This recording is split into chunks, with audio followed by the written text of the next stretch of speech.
Pertama sekali, alhamdulillah kita bersyukur kepada Allah Subhanahu wa taala pada malam hari ini kita ditakdirkan Allah dapat bersama-sama menghadiri acara peringatan kelahiran junjungan kita Nabi besar Muhammad sallallahu alaihi wasallam. Mungkin kita sudah agak sering mengikuti atau mengadakan acara peringatan Hari Besar Islam, baik peringatan Maulid Nabi, Nuzul Quran, Isra Mi'raj dan lain sebagainya. Oleh karena itu kita tentu sudah bisa memetik apa hikmah dari satu peringatan, khususnya peringatan Maulid Nabi ini. Ya. Karena kita sudah berulang kali melaksanakan itu. Paling tidak, pertama meningkatkan rasa kecintaan kita kepada junjungan kita Nabi besar Muhammad SAW. Itu yang pertama. Supaya timbul dan meningkat rasa mahabbah, rasa kecintaan kita kepada beliau. Yang kedua, kesempatan bagi kita untuk mengevaluasi apa yang sudah kita laksanakan dari ajaran yang beliau sampaikan. Kalau sudah kita laksanakan secara maksimal, ya kita pertahankan. Ya. Kalau belum, ya kita tingkatkan. Oleh karena itulah, maka pada malam hari ini kita coba memperhatikan satu ayat yang mungkin sudah hafal dan sudah sering kita dengar. A'udzubillahi minasyaitonirrajim. Bismillahirrahmanirrahim. Laqad kana lakum fi Rasulillahi uswatun hasanah liman kana yarjullaha wal yawmal akhir wa dzakarallaha katsiran. Demi sesungguhnya pada diri Rasul itu menjadi contoh tauladan yang baik. Laqad kana lakum fi Rasulillah uswatun hasanah. Sungguh pada Rasul itu menjadi contoh tauladan yang baik bagi kalian. Bagi siapa? Pertama, liman kana yarjullaha wal yawmal akhir. Pertama, bagi mereka yang ingin kembali kepada Allah, yang ingin mendapatkan ridha Allah, yang ingin usul kepada Allah, liman kana yarjullah. Yang kedua, wal yaumal akhir, bagi siapa orang yang ingin selamat di hari akhir. Dan yang ketiga, wa dzakarallaha katsiran, bagi siapa orang yang ingin zikir banyak. 3 poin ini yang bisa kita petik dari sepenggal ayat ini. Dan mungkin ini yang akan kita coba untuk memperhatikannya. Yang pertama, Rasul itu menjadi contoh tauladan yang baik. Kenapa beliau menjadi contoh tauladan yang baik? Karena pada diri Rasul itu terdapat akumulasi daripada kebaikan-kebaikan yang pernah diterapkan oleh Rasul sebelumnya. Jadi pada diri Rasul itu terkumpullah di situ kebaikan-kebaikan. Jadi kalau kita mencontoh beliau, ya pantaslah, karena memang beliau ya menerapkan kebaikan-kebaikan itu. dan beliau sebagai manusia. Jadi wajar kalau kita seorang sebagai manusia mencontoh ya manusia juga gitu. Ya. Oleh karenanya Bapak Ibu yang saya hormati bahwa beliau adalah contoh tauladan terbaik. Bagi siapa? Yang pertama bagi orang yang ingin kembali kepada Allah. Ya, saya tidak tahu ini. Bapak-bapak, ibu-ibu mau kembali ke Allah apa enggak? Ya. Ibu-ibu mau kembali ke Allah apa enggak? Mau cepat apa mau lambat? Nah, kalau mau cepat ya kita doakan aja.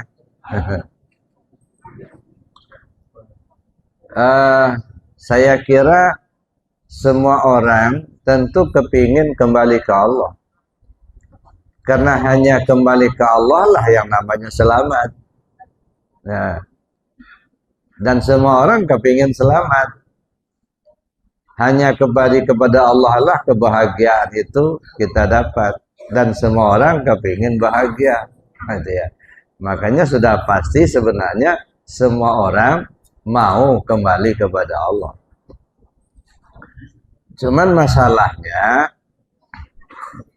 persepsi kita atau sebahagian orang ketika bicara kembali kepada Allah persepsinya mati. Maka setiap ada kematian selalu kita umumkan diawali dengan inna lillahi wa inna ilaihi raji'un.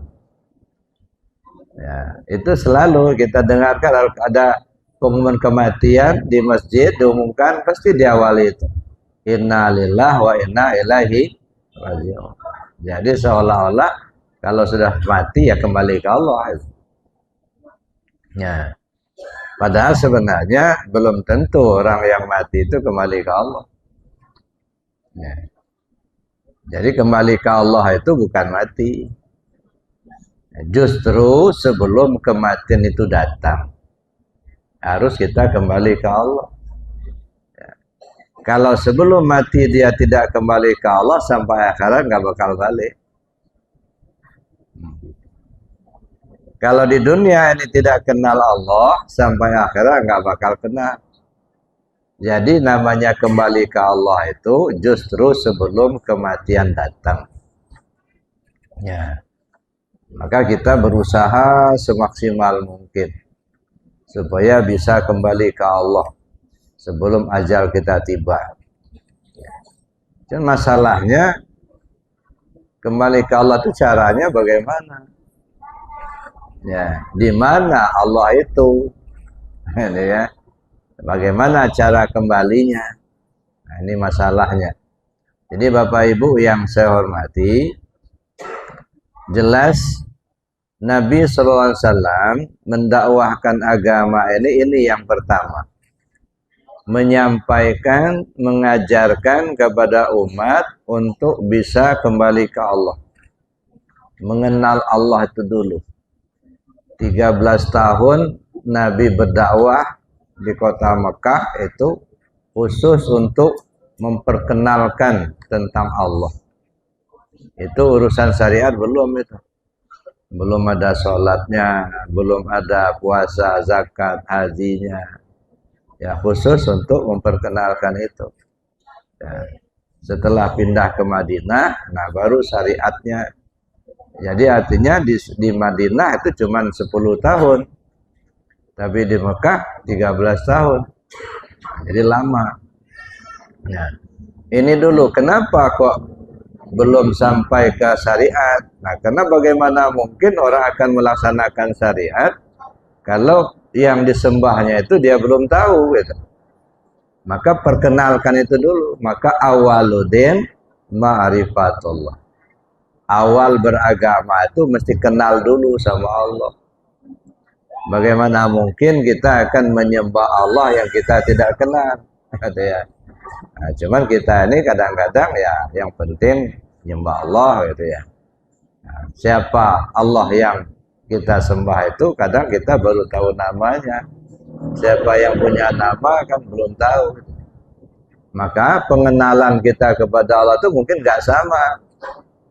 Ya, ada yang kenal nama, baru nama saja. Kalau ditanya siapa Tuhan, pasti jawabnya Allah.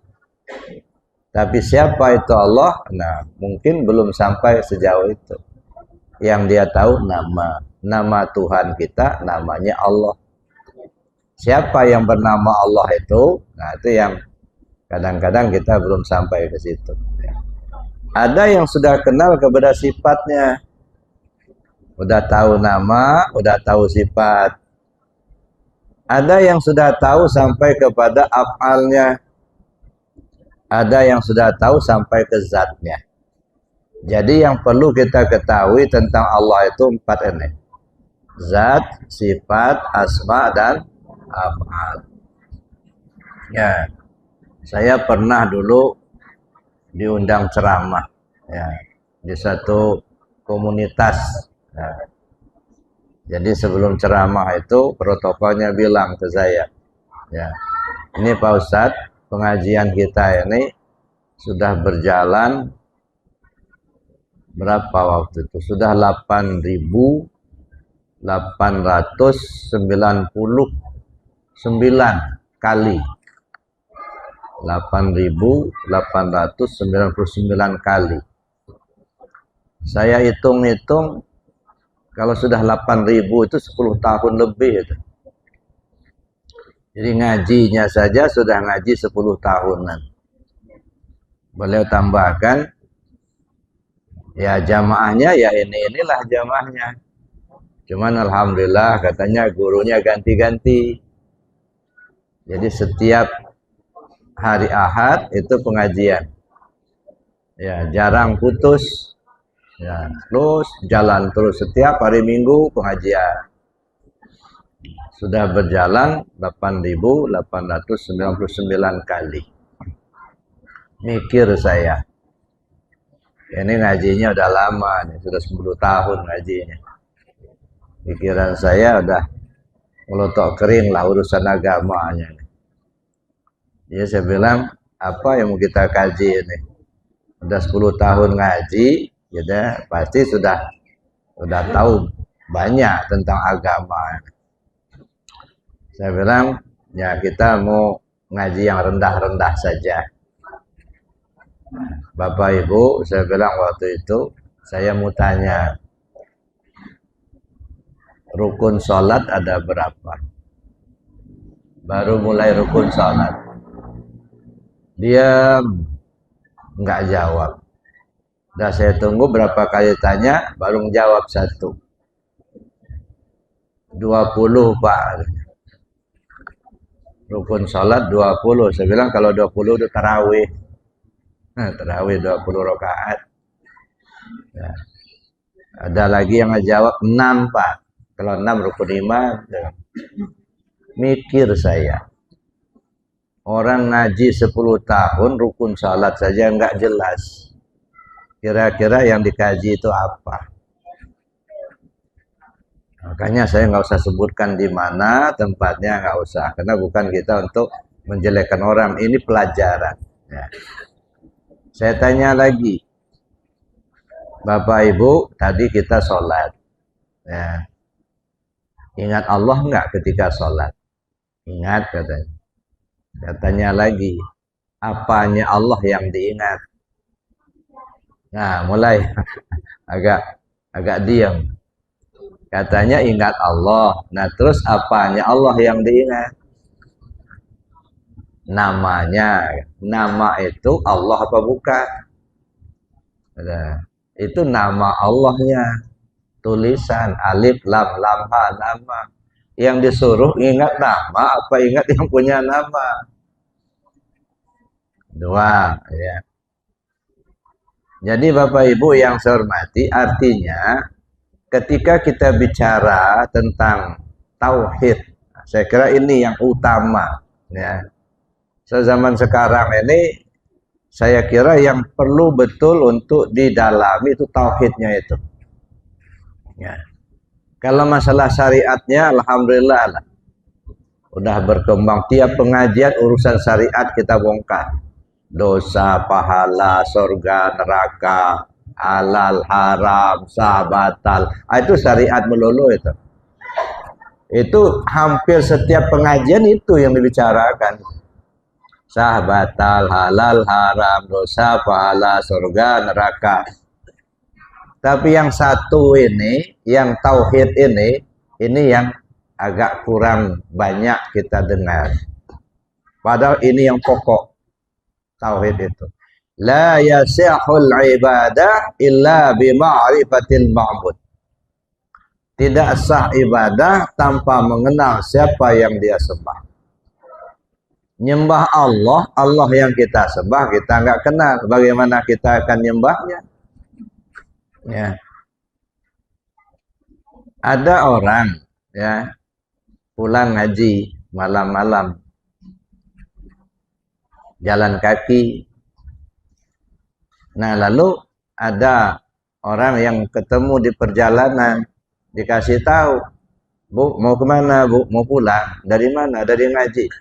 Aduh hati-hati Bu, tadi di jembatan itu ada kuntilanak. Iya tuh Pak, iya ada kuntilanak. Nggak berani pulang Pak, karena disebut ada kuntilanak, takut. Ya, baru informasi saja itu. Hati-hati Bu, di jembatan itu tadi ada kuntilanak. Ada orang ngasih tahu, akhirnya nggak berani pulang kalau nggak ditemani. Tapi disebut Allahu Akbar, Allahu Akbar, nggak ada rasa takut. Kenapa orang kalau disebut kuntilanak kok takut? Tapi kalau disebut Allah kok nggak ada takut? Kira-kira kenapa Pak?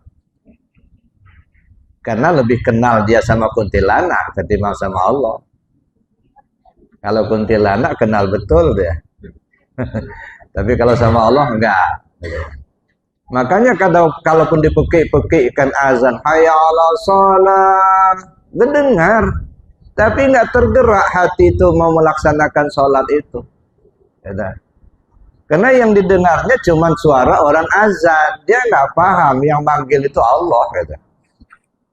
Nah, udah as-salatu khairum minan naum, enggak datang juga.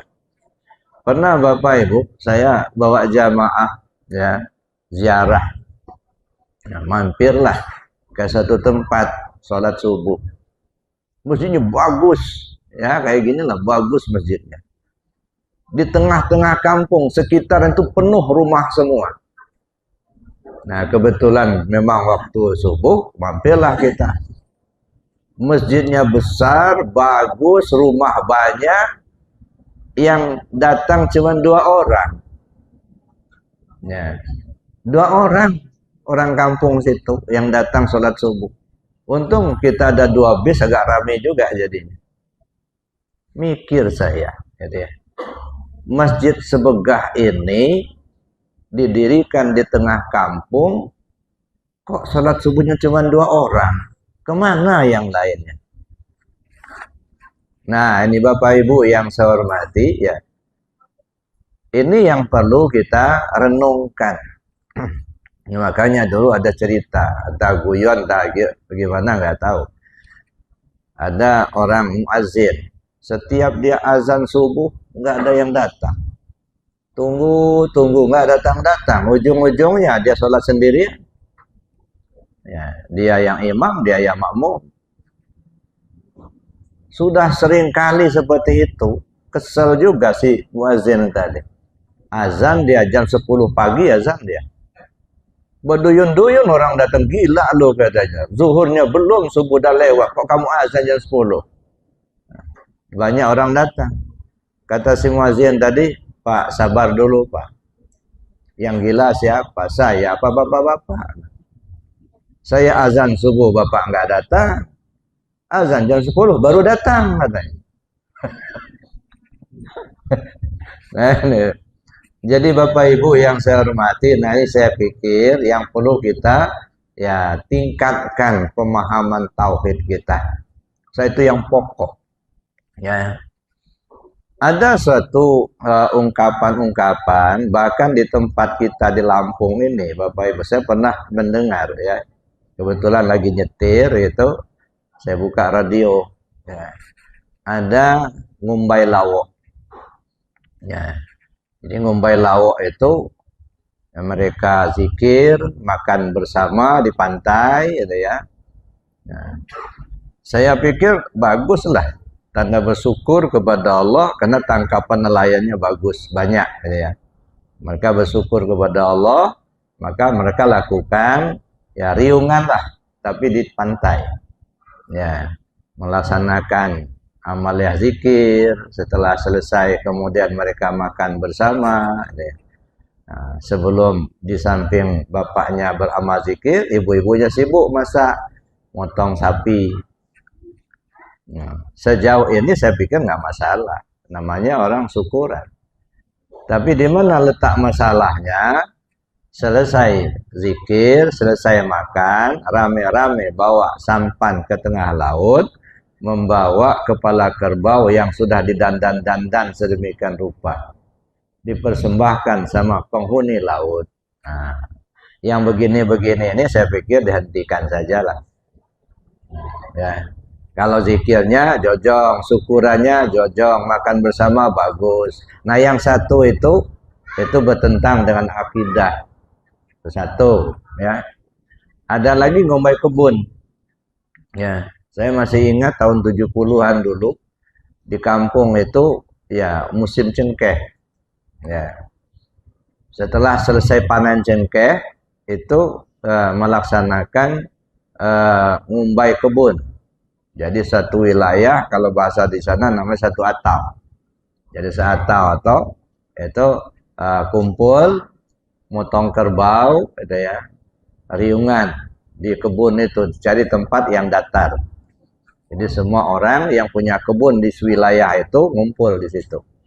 Nah, ibu-ibunya masak, bapak-bapaknya zikir. Kadang-kadang zikir saman, ya, ratib saman. Ya.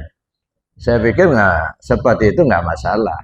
Namanya orang syukuran, bersyukur pada Allah karena kebunnya sudah berhasil.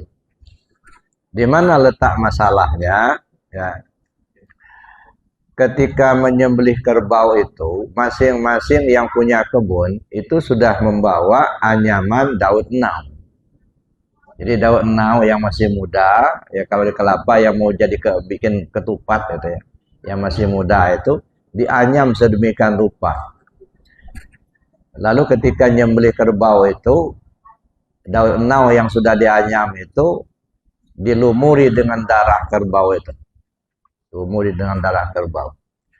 Selesai riungan, masing-masing pergi ke kebunnya, digantungkanlah daun enau yang sudah dilumuri darah itu ya di batang cengkeh di kebunnya. Tujuannya apa? Supaya tahun yang akan datang lebih lebat lagi hasilnya. Lebih banyak hasilnya.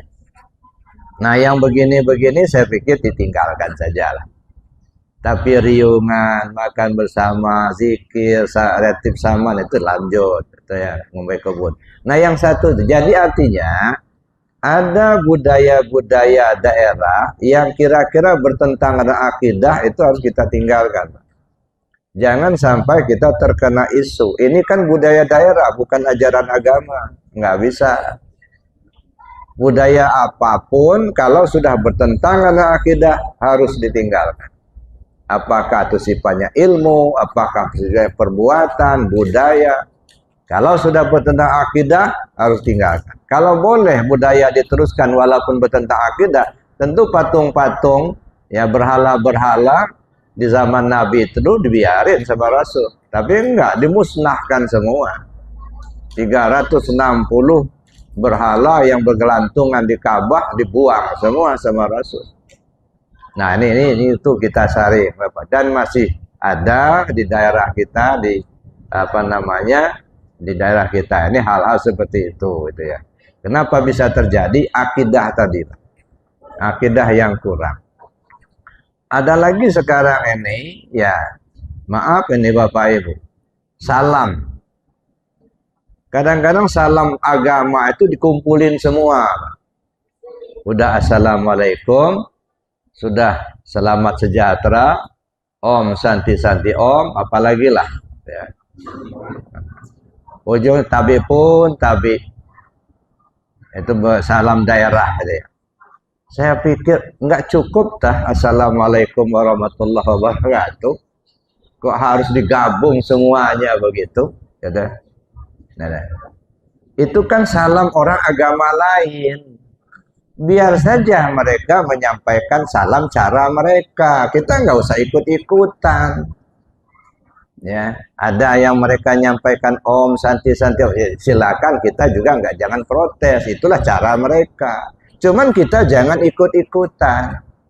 Rasul mengajarkan kepada kita salam assalamualaikum warahmatullahi wabarakatuh. Cukup. Tidak perlu pula kita selamat sejahtera bagi kita semua. Om santi santi om. Ada lagi yang salam daerah. Tapi pun ya saya pikir karena ini tidak menyangkut dan akidah ya boleh-boleh saja. Cuman seingat saya dulu ibu saya dulu kalau bulan puasa itu sudah sahur ya karena rumahnya rumah panggung. Ketika dia akan membuang air basuhan ke bawah, ngomong dulu, tapi pun salam sama yang halus. Kita yang kasar-kasar semua. Nah, ya, itu cara mereka zaman dulu. Ya, tapi bagi saya nggak masalah. Kenapa nggak? Karena tidak menyangkut akidah. Ada. Kalau salam agama lain itu cara mereka sudah menyangkut akidah. Nah, saya kira cukuplah dengan salam yang diajarkan Rasul kepada kita. Itu sudah luar biasa. Assalamualaikum, selamat sejahtera atas kamu. Warahmatullah, semoga Allah beri rahmat. Wabarakatuh, semoga Allah berkahi. Ya. Kalau dikabulkan Allah, aman kita dunia akhirat. Ada. Nah, jadi itu menyangkut akidah. Gitu ya. Jadi Bapak Ibu yang saya hormati, kita kembali kepada pokok persoalan yang pertama ya. Laqad kana lakum fi Rasulillah uswatun hasanah liman kana yarjullah. Siapa orang yang ingin kembali kepada Allah. Saya katakan tadi, kembali ke Allah itu bukan mati. Ya, mati itu ajal, batas waktu untuk kembali. Kapan kita kembali ke Allah? Justru sebelum mati.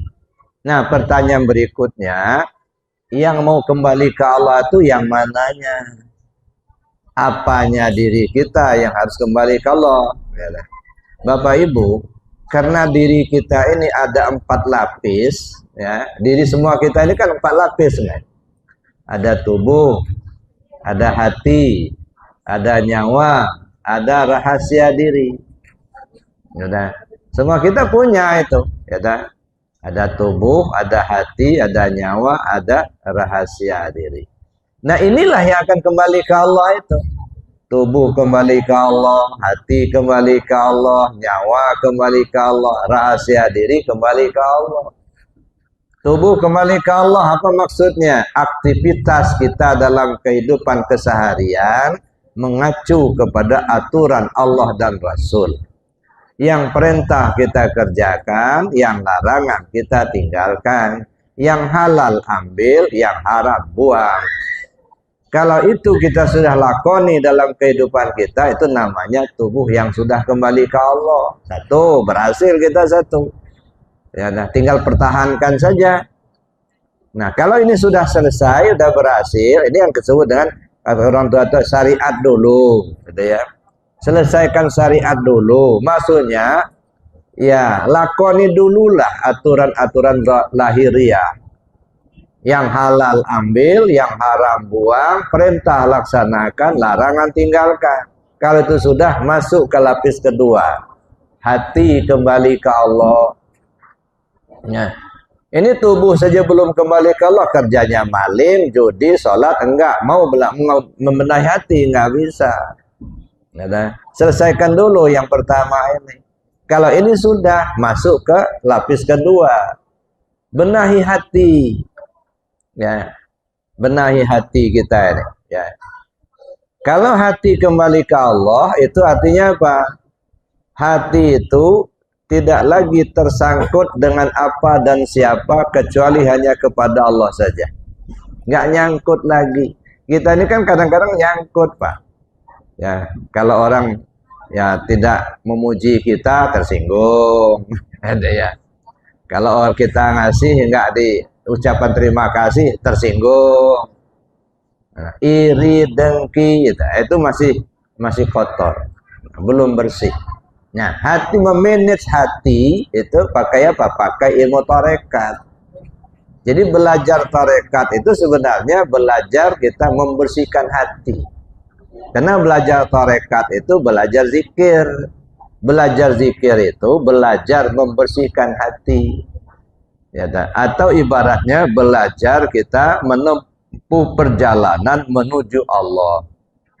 Tapi orang kadang-kadang ketakutan Pak belajar tarekat itu. Jangan belajar tarekat, gila kamu nanti. Padahal banyak benar orang gila tapi nggak pernah belajar tarekat. Nah, alangkah banyak ya orang belajar tarekat nggak gila. Cuman kita ini ditakut-takuti gitu ya. Nah, Bapak Ibu yang saya hormati, jadi memanage hati, membenahi hati pakai tarekat, pakai zikir. Likulli syai'in siqala wa siqalatul qalbi zikrullah. Segala sesuatu ada alat pembersih, pembersih hati itu zikir kepada Allah. Nah, jadi kalau hatinya ingin bersih, ya laksanakan zikir. Ya, likulli syai'in siqala wa siqalatul qalbi zikrullah. Cara untuk bersihkan hati pakai zikir. Zikir ini kan banyak macamnya Bapak Ibu, ya. Ada zikir syariat, ada zikir tarekat, ada zikir hakikat, ada zikir ma'rifat. Beda-beda. Medianya juga beda, metodanya juga lain. Kalau zikir syariat ya yang diucapkan dan yang diperbuat. Baca Quran zikir, tasbih zikir, tahlil zikir, salat zikir, sedekah juga zikir, haji juga zikir. Jadi semua ucapan dan perbuatan yang diberi pahala bagi yang mengerjakan itu adalah zikir. Nah, ini secara umum. Ya. Tapi dari sekian banyak zikir di tingkat syariat ini, itu kata Nabi, afdalu dzikir fa'lam annahu la ilaha illallah.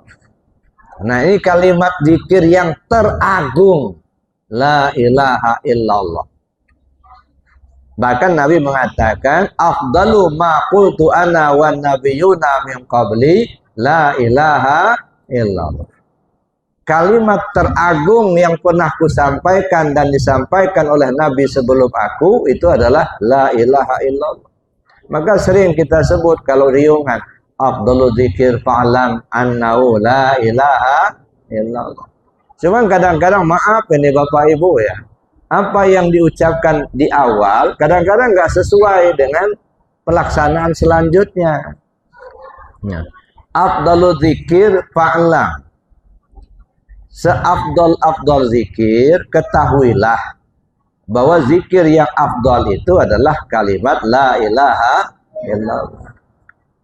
Ada kalimat fa'lamnya di situ. Ketahuilah. Nah, kalau ketahuilah itu berarti berilmu dulu kita. Baru kita bisa dapatkan afdalnya zikir. Kalau kalimat zikir yang terafdal, la ilaha illallah. Tapi kapan kita mendapatkan afdalnya? Ketika sudah fa'lam. Ketika sudah berilmu.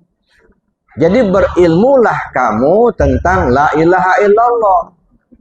Ilmu apa yang harus kita pakai dalam kalimat ini? Karena ilmu dalam Islam kita mengenal 4 bidang. Ada ilmu syariat, ada ilmu tarekat, ada ilmu hakikat, ada ilmu ma'rifat. Jadi berilmulah kamu tentang la ilaha illallah dalam ilmu syariat. 1. Bagaimana kita berilmu tentang la ilaha illallah dalam ilmu syariat? Sesuai dengan ilmu tajwid. Mana makharijal hurufnya, mana yang panjang pendeknya, mana besar kecilnya. Cuman kadang-kadang kita melaksanakan zikir nggak sesuai dengan ilmu syariatnya. Maka sering saya katakan kalau mempelajari tentang zikir, bahwa jangan dirubah zikir itu kalimatnya. Kadang-kadang berubah. Baik berubah karena bertambah hurufnya, atau berubah karena berkurang hurufnya, atau berubah karena bertukar baris. Mana biasanya berubah karena bertambah huruf? La ilaha illallah. Udah berubah itu. Udah ada hamzahnya lagi itu. Sedangkan kalimatnya nggak ada hamzahnya. Dia lempeng aja. La ilaha illallah. Ini nggak zikir. La ilaha illallah. Atau gitu ya. Kadang-kadang berubahnya juga karena hurufnya yang berkurang, ya kan? Seharusnya jelas la ilaha illallah. Ini enggak la loh. Udah berubah itu, gitu ya. Enggak sesuai dengan ilmu syariatnya. Kadang-kadang berubah barisnya juga. La ilaha illallah, la ilaha illallah.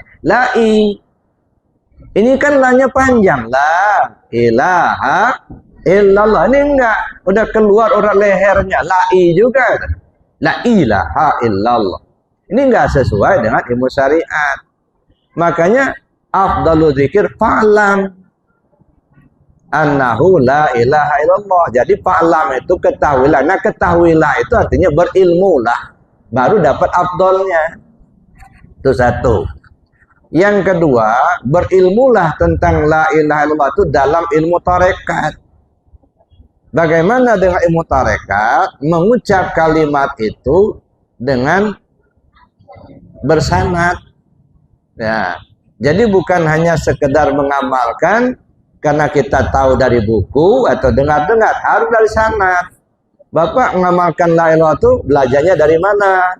Dari si A belajar dari mana? Dari si B belajar dari mana? Si C, terus sampai ke Rasulullah. Ini namanya silsilah. Jadi kita mengamalkan zikir itu ada sanadnya. Jadi bukan hanya sekedar mengamalkan karena kita tahu kalimatnya saja. Satu. Yang kedua, ada pemakoman zikir. Kemana arah la, kemana arah ilaha, kemana ilahnya, kemana Allahnya. Nah, itu dalam ilmu tarekat, gitu ya. Namanya kita berilmu tentang la ilaha dalam ilmu tarekat.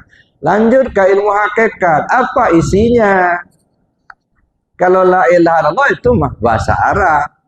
Tidak ada Tuhan selain Allah, itu mah bahasa Indonesianya. Isinya mana?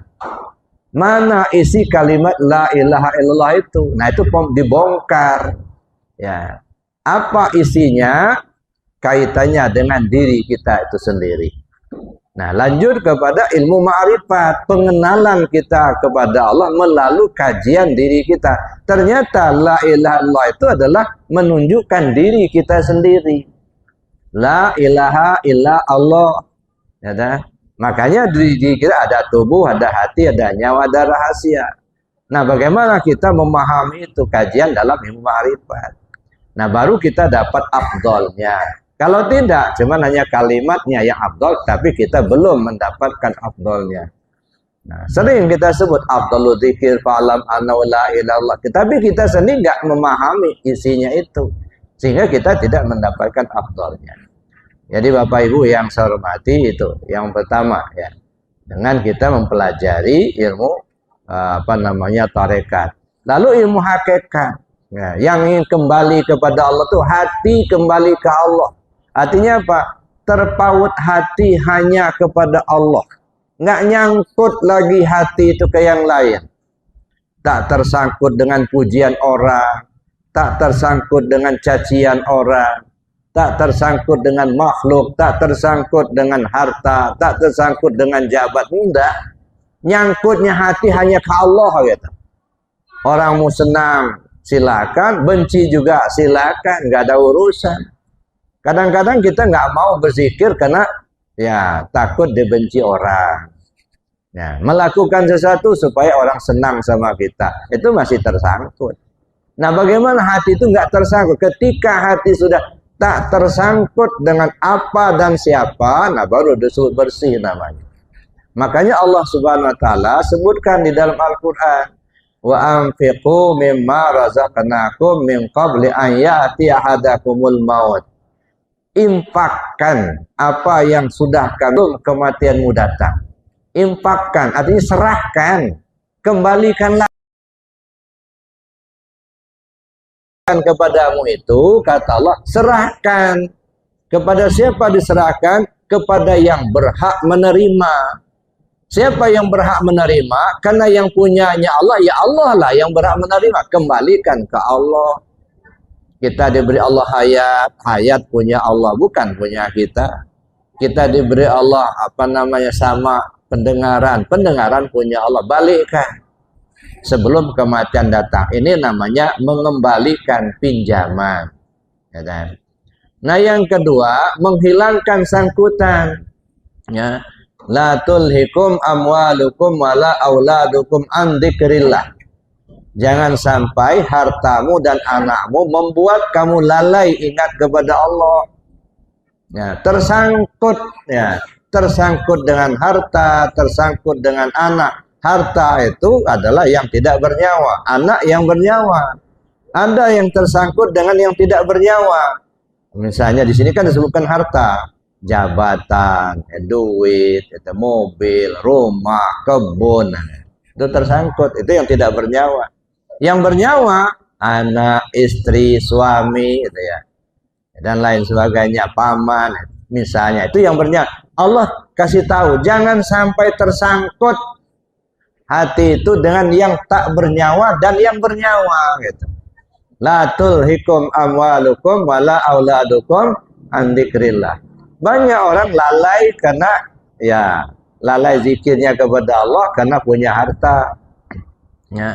Dulu sebelum punya duit, ya, nggak pernah main judi. Setelah duitnya banyak, judi dia. Ini namanya terlalaikan karena punya harta. Ada orang yang terlalaikan ingatnya kepada Allah karena nggak punya. Karena dia nggak punya, nah lalu maling, ya, korupsi, ya, barang orang diambil. Itu lalai karena nggak punya. Jadi orang terlalaikan ingatnya ke Allah itu, ada orang terlalaikan karena punya harta, ada orang terlalaikan karena tidak punya harta. Dua-duanya bisa melalaikan kita. Nah, Allah ingatkan, jangan sampai hartamu dan anakmu membuat kamu lalai ingat kepada Allah. Artinya apa? Jangan tersangkut hati itu kepada Allah. Maka dalam ilmu tasawuf, dua hal ini, ya, yang agak berat, mengembalikan pinjaman dan menghilangkan sangkutan. Nah, kalau mengembalikan pinjaman relatif mudah asal kita sudah paham. Tapi menghilangkan sangkutan, ini yang agak sulit, Bapak Ibu. Tersangkut, ya, tersangkut di pujian orang, ya. Kalau nggak ditegur orang tersinggung, kalau nggak dipuji tersinggung, gitu ya. Ya, maka kalau sudah kembali ke Allah, cuek aja, nggak peduli, gitu ya. Mau orang senang silakan, benci silakan, nggak ada urusan, gitu. Yang penting apa yang kita lakukan sesuai dengan ketentuan Allah dan Rasul. Sudah, itu aja. Jadi Bapak Ibu yang saya hormati, itu yang kembali ke Allah. Hati kembali ke Allah, ya, nyawa kembali ke Allah, rahasia diri kembali ke Allah. Nah, 4 ini yang harus kembali ke Allah. Makanya saya katakan tadi, sebelum kematian datang. Ya, kalau sampai mati kita, ini belum selesai, awas, tanggung jawab. Ini akan ditanya itu. Ada kemana, ya, yang diserahkan dulu kok nggak dibalikkan. Nah, oleh karena itu Bapak Ibu yang saya hormati, ya, bagi siapa orang yang ingin kembali kepada Allah, contohlah junjungan kita Nabi besar Muhammad SAW. Nah, adakah Nabi mencontohkan itu, menerapkan itu? Banyak sekali. Ya, nah, contohnya satu, ketika Nabi SAW, ya, perang Badar, ketika perang Badar kan orang kafir Quraisy kan 1000 orang lebih tentara orang kafir itu. Tentara orang Islam kan cuma 300-an, 300 orang. Ya, tapi menang orang Islam ketika perang Badar itu. Begitu perang sudah berkecamuk, itu zaman dulu nggak kayak sekarang perangnya. Kalau sekarang kan dibom-bom rumah-rumahnya yang hancur, gitu ya. Nenek-nenek, kakek-kakek yang mati. Ya, kemudian yang anak-anak yang mati, yang tentaranya enggak kena. Itu zaman dulu enggak begitu, berhadapan betul sama tentara. Bahkan Nabi pesan, kalau ada perempuan dilindungin, ya, jangan disakiti. Kalau ada kakek-kakek, nenek-nenek, selamatkan. Anak-anak jangan diganggu, jangan dibunuh. Yang dibunuh itu yang perang itu, tentara itu. Kalau zaman sekarang nggak pilih. Anak-anak kasihan, kadang-kadang anak baru lahir itu dibom rumahnya.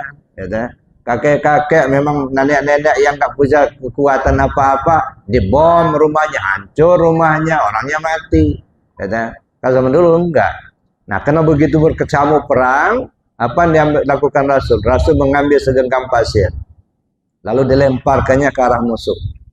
Setiap butir pasir masuk ke mata musuh, sehingga musuh kelilipan semua. Ya, begitu mereka sudah kelilipan, ya matanya sudah nggak terang lagi kan? Orang Islam enak aja nyencang-nyencangnya. Nah, makanya orang Islam menang ketika itu. Ya deh. Nah, baru saja Nabi melemparkan segenggam pasir, turun ayat. Wa ma ramaita idz ramaita walakinallaha rama. Bukan kamu yang melempar pada saat kamu melempar tadi, tapi Allah yang melempar. Nah, jadi itu apa namanya? Kelihatan zahirnya Nabi yang melempar, tapi kata Allah bukan kamu, Allah yang melempar. Itu satu gitu ya. Kemudian di dalam Al-Qur'an tuh dijelaskan juga ya, kalau ayam ya, kambing, sapi, kan binatang yang halal. Tapi kalau disembelih tidak dengan bismillah menjadi haram dimakan.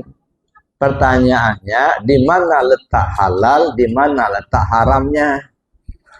Orang-orang syariat, orang-orang fikih itu memahaminya ketika menyembelih binatang itu mengucap kalimat Bismillahirrahmanirrahim. Itu kalimat. Nah, pertanyaan lagi, apakah kalimat itu yang membuat dia halal? Saya kira bukan. Ya. Nah, makanya orang-orang hakikat, orang tasawuf memahaminya bukan terletak pada kalimat, terletaknya pada Bismillah. Bismillah dengan nama Allah. Apa urusan kita dengan binatang itu, Pak? Kita ngejadikannya enggak, kita ngasih nyawanya enggak, kok kita yang ngebunuh? Maling namanya itu. Tapi dengan bismillah, dengan nama Allah, halal dimakan. Bukan nama kita, bukan atas nama kita, nyembelih atas nama Allah. Nah, baru halal. Itu yang kedua. Yang ketiga, hadis kursi. Itu dia praktek ya. Nabi mempraktekkan sendiri. La ilaha illallah hisni. Man qala la ilallah dakhala hisni. Man dakhala hisni amina min azabi. La ilaha illallah itu benteng aku. Siapa orang yang mengucap la ilaha illallah berarti dia masuk ke dalam bentengku. Siapa orang yang berada dalam bentengku aman dari siksaanku. Yang menyampaikan kata-kata ini Nabi, tapi kunya Allah. Nah, pertanyaannya di mana posisi Muhammad ketika itu? Nah, ini prakteknya. Nah, jadi kalau mencontoh Nabi SAW bukan hanya syariatnya, sampai ke hakikatnya itu. Makanya sering saya katakan, yang perlu kita contoh dari Rasul itu paling tidak 9 poin. Mungkin sering kita lantunkan dalam doa. Ya, Allahumma rzuqna mutaba'atan nabiyyina Muhammadin sallallahu alaihi wasallam awalan wa akhiran wa zahiran wa batinan wa qaulan wa fi'lan wa ta'atan wa ibadatan wa amalan salihah. Jadi 9 poin yang perlu kita contoh dari Rasul itu. Ya. Awalan, akhiran, zahiran, batinan. Ini urusan tasawuf ini. Urusan hakikat. Ya. Awal Muhammad, akhir Muhammad, zahir Muhammad, batin Muhammad. Itu kita contoh. Itu urusan hakikat, urusan kedalam. Ya, begitu masuk qaulan, fi'lan, ta'atan, ibadatan, amalan salihah, ini urusan syariat. Jadi yang kita contoh itu zahir dan batinnya. Nah, kita banyak membongkar zahirnya, jarang-jarang kita bicara batinnya. Nah, oleh karena itu momentum memperingati Maulid Nabi ini supaya kita bisa mengevaluasi, sudahkah zahir dan batinnya Rasul kita contoh? Apa Anda orang yang mencontoh? Banyak, ya kan? Para ulama, para aulia Allah, salah satunya ya, Sultan Aulia Syekh Abdul Qadir Jailani qaddasallahu sirrul aziz, gitu ya. Ketika beliau menghidupkan orang yang sudah mati, kan ceritanya ada orang Islam sama orang Kristen bertengkar. Kata orang Kristen ini, Nabi Isa itu lebih mulia daripada Nabi Muhammad karena dia bisa menghidupkan orang mati, sedangkan Nabi Muhammad tidak. Nah, yang orang Islam bertahan, yang mulia itu Nabi Muhammad karena mukjizatnya yang terbesar, Al-Quran dan sebagainya. Nah, lewatlah Sultan Aulia. Nah, kenapa kalian bertengkar? Nah, ceritalah orang Islam ini bahwa ya orang Kristen ini mengatakan Nabi Isa lebih mulia daripada Nabi Muhammad karena dia bisa menghidupkan orang mati, sedangkan Nabi Muhammad tidak. Kata Sultan Aulia, kalau hanya sekedar menghidupkan orang mati, nggak usah Nabi Muhammad. Saya bukan Nabi, saya bukan Rasul, saya pengikut Muhammad, saya umat Muhammad. Kalau menghidupkan orang mati, ayo kita cari kuburan. Dapatlah kuburan yang sudah 300 tahun meninggal dunia orang itu. Nah, sampai di kuburan itu, Sultan tanya sama orang Kristen tadi, kalau Nabi Isa dulu menghidupkan orang mati, bagaimana caranya? Kata orang Kristen tadi, ya dia berdoa, ya qum biiznillah, bangun dengan izin Allah. Oh begitu ya. Coba perhatikan, dengarkan kata Sultan Aulia. Ya. Qum biizni, bangun dengan izinku. Bukan dengan izin Allah lagi, bangun dengan izinku. Nah, pertanyaannya, di mana posisi Sultan Aulia ketika itu? Sebab yang ngomong itu Sultan Aulia, tapi punya Allah. Nah, ini namanya kita memahami kajian ilmu hakikatnya itu tadi. Itu yang ke dalam. Itu dicontoh. Nah, kenapa kita tidak mengkaji itu? Ada memahami itu. Dan itu diperintah, Pak. Mencontoh Nabi. Maka tadi uswatun hasanah liman kana yarjullah. Tapi banyak kita contoh baru sebatas zahirnya. Ya dah, pakai jenggot gitu ya. Celana jingkrang. Sebatas-sebatas itu, ya. Tapi yang ke dalam Masya Allah, kadang-kadang miris, Pak, ya. Bahkan kita dengar apa zikir Allah. Enggak ada dasarnya, enggak ada ayatnya, itu bid'ah, ada kerjakan Nabi. Nah, saya khawatir, Pak, yang begini-begini ini yang termasuk dalun mudillun. Sesat dan menyesatkan, ya, menutupi ketidaktahuan dengan menyalahkan orang lain. Padahal jelas-jelas Allah sudah katakan dalam Al-Quran, wa dzkurisma rabbika bukratan wa asila. Ya, sebut nama Tuhanmu di pagi hari dan di sore hari. Itu perintah, nama ya Allah, nama Allah itu sebut. Satu, wala dzikrullahi akbar. Zikir Allah, nah itu yang terbesar itu. Nah, nyebut nama Allah itu yang terbesar. Nah, kok dikatakan nggak ada dasarnya, dikatakan bid'ah, nggak ada Al-Qur'annya. Nah, ini saya khawatir hal yang begini ini ya, menutup kelemahan dengan menyalahkan orang lain. Nah, kalau begitu menyesatkan dirinya sesat, menyesatkan orang lain. Khawatir itu yang disebut dengan dhalun mudillun. Dia sesat dan menyesatkan orang lain. Naudzubillah. Maka Bapak Ibu yang saya hormati, ketika ada orang yang membid'ahkan itu, tidak bisa kita telan 100%, langsung telan. Kita lihat dulu, benar enggak? Jangan-jangan orang bersangkutan memang bergelimang dengan bid'ah juga. Nah, jadi itu Bapak Ibu, kita mencontoh junjungan kita Nabi besar Muhammad Sallallahu Alaihi Wasallam. Itu satu. Kalau ingin kembali ke Allah, ada. Nah, cuman itu bagaimana kembali ke Allah itu, nah perlu kita kaji lebih jauh, ya. Dengan kita mengenal Allah, kenalilah diri kita. Man arafa nafsahu faqad arafa rabbahu. Siapa orang mengenal dirinya, maka kenallah dia kepada Tuhannya. Maka kita kenallah diri kita ini. Bagaimana cara mengenal diri? Tentu kita bertanya kepada mereka yang ahlinya. Itu yang pertama. Yang kedua, ya liman kana yarjullah wal yaumal akhir. Yang ingin selamat di hari akhir. Mana hari akhir? Ya, di hari akhir itu ya disebut dengan kiamat sughra, kematian secara individu. Hari akhir. Hari akhir yang bersangkutan gitu ya. Ada hari akhir secara umum, kiamat kubro namanya gitu ya. Yang ingin selamat di hari akhir, contohlah junjungan kita Nabi besar Muhammad SAW. Nah, bagaimana kita mencontohnya? Lagi-lagi Bapak Ibu yang saya hormati, ya artinya kita mencontoh beliau, tapi keyakinannya tidak kita contoh, itu ya.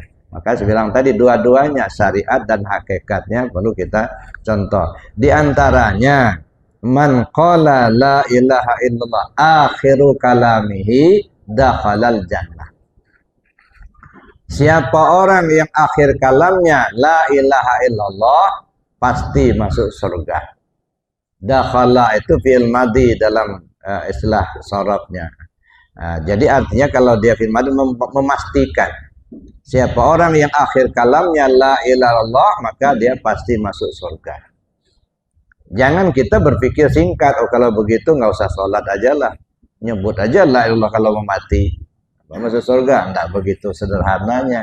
Sebab kata Nabi, matan nas bima ya'isubih, manusia mati sesuai kebiasaan.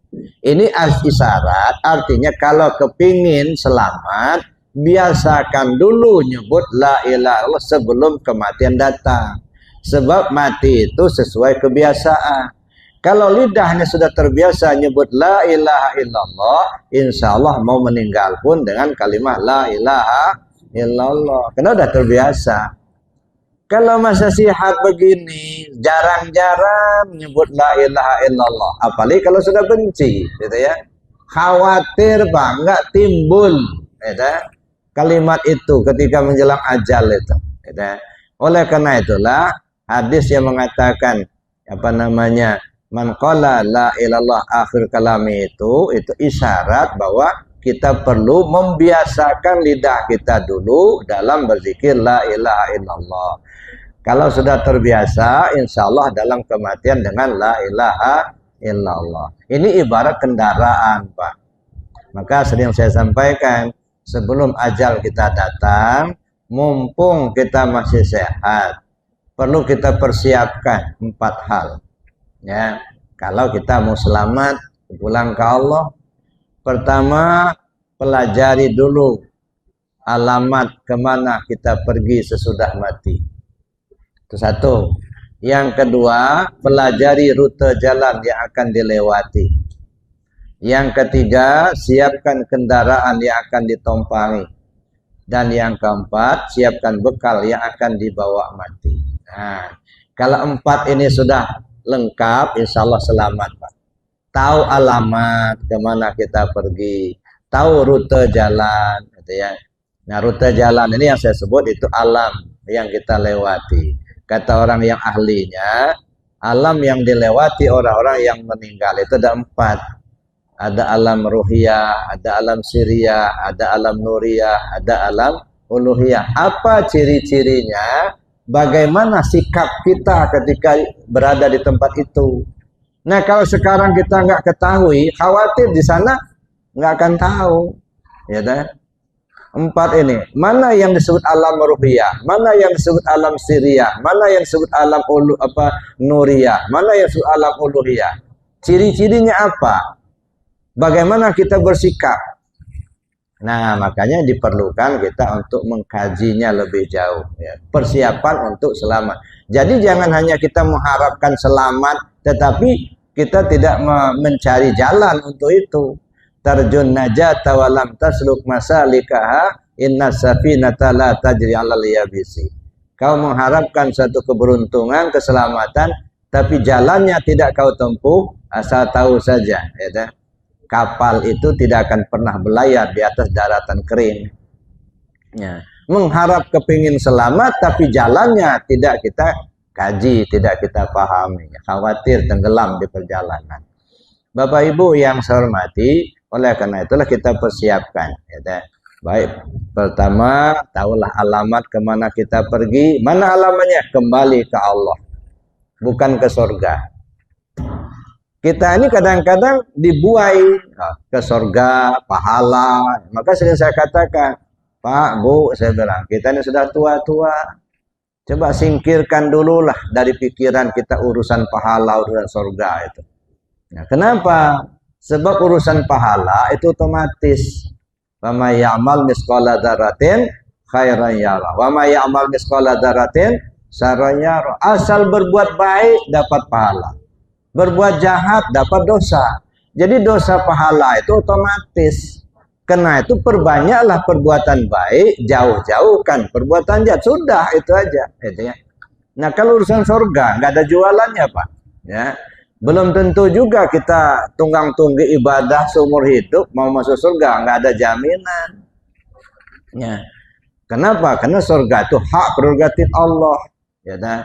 Oleh karena itulah maka yang perlu kita usahakan alamat kembali ke Allah. Itulah surga yang hakiki. Jadi yang disebut hal surga yang hakiki itu kembali dirinya ke Allah, itulah surga yang hakiki. Ya, jadi bukan yang ada bidadarinya, baik pria itu mah kemewahan, itu kesenangan, kebahagiaan.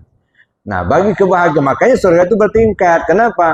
Ya kenikmatan itu kan relatif, Pak. Ya, mungkin kita merasa nikmat, kita yang sederhana, ya cukup sambal ikan asin aja, itu ya udah nikmat. Tapi mereka yang kaya mungkin nggak cukup itu, penuh meja baru nikmat bagi mereka. Tapi itu kan makanan enak. Apakah setiap makanan enak itu kita enak makan? Belum tentu.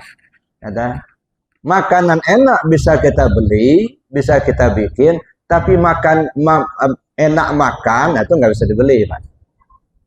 Makanan enak bisa dibuat, enak makan nggak bisa dibuat. Ya, maka saya bilang lebih baik nyembelih ayam sakit asal kita sehat daripada nyembelih ayam sehat cuman kita sakit. Ayam sehat kita potong, cuma kita sakit, ngelihat dia dan enak.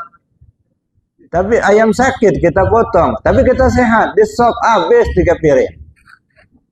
Jadi yang namanya enak makan itu nggak ada jualannya. Tapi makanan enak banyak jualannya. Jadi Bapak Ibu yang saya hormati, jadi surga itu artinya kenikmatan. Nah, kenikmatan yang tertinggi adalah kembalinya diri kita ke Allah. Itu kalau mau selamat di hari akhir. Yang ketiga, yang mau zikir banyak.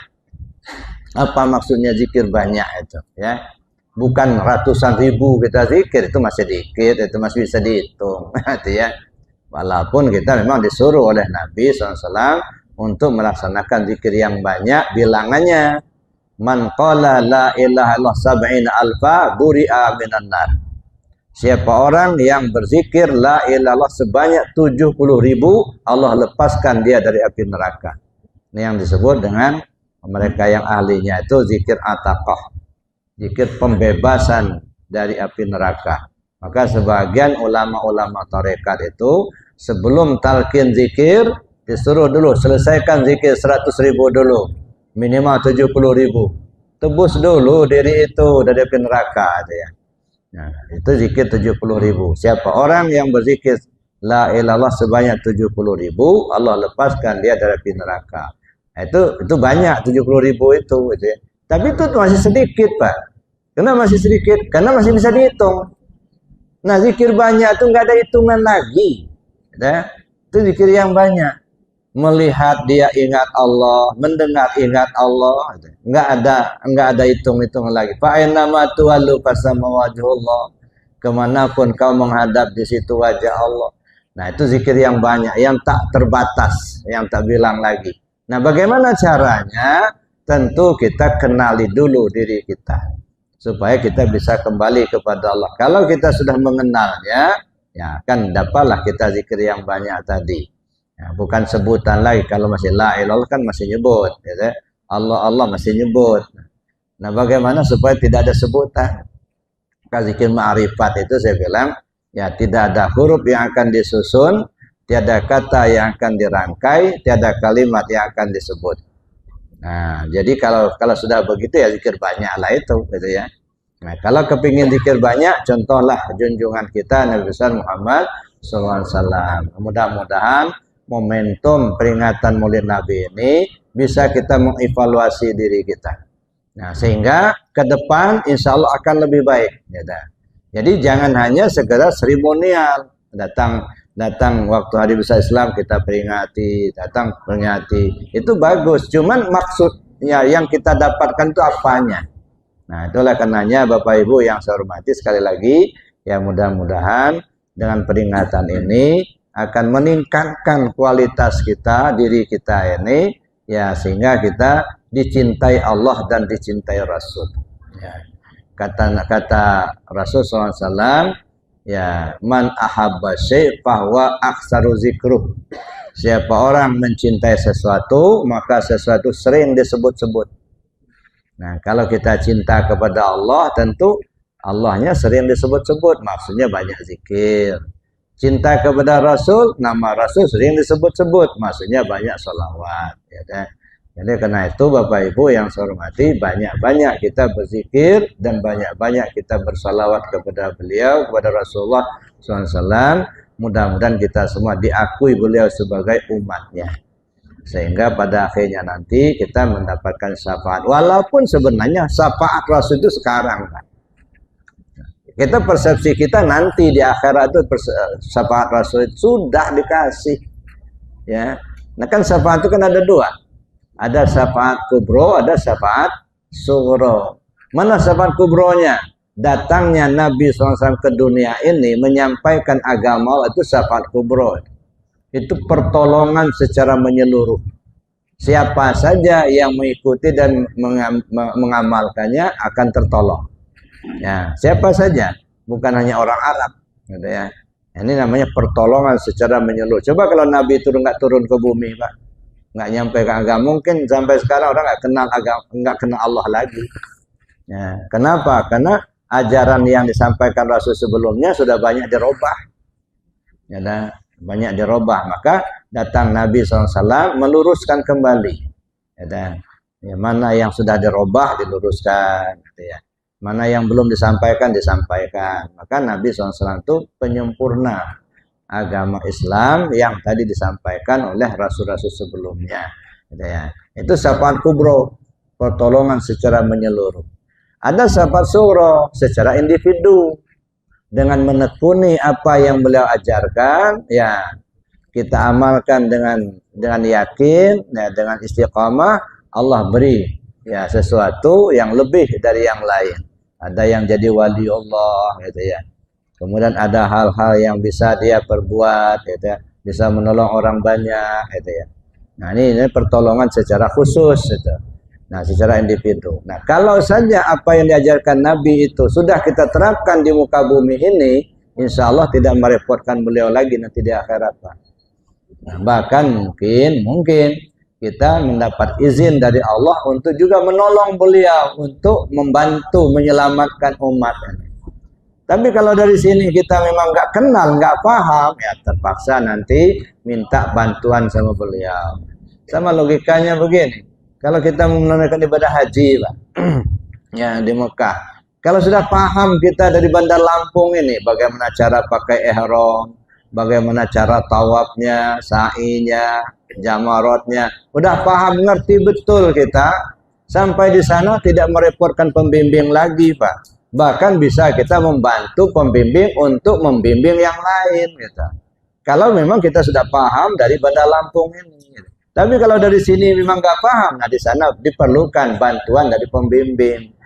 Makanya dulu pernah kejadian, ada serombongan keluar dari hotel, ya, dari maktab itu, udah janji betul.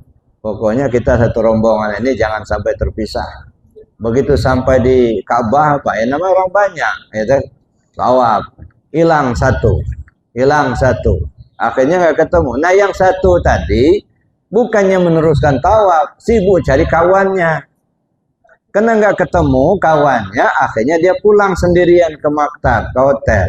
Dibukanya ihramnya, ganti pakai yang lain, tidurlah dia. Nah, nggak lama sudah itu datanglah rombongan yang lain, gitu ya, yang kawan-kawannya.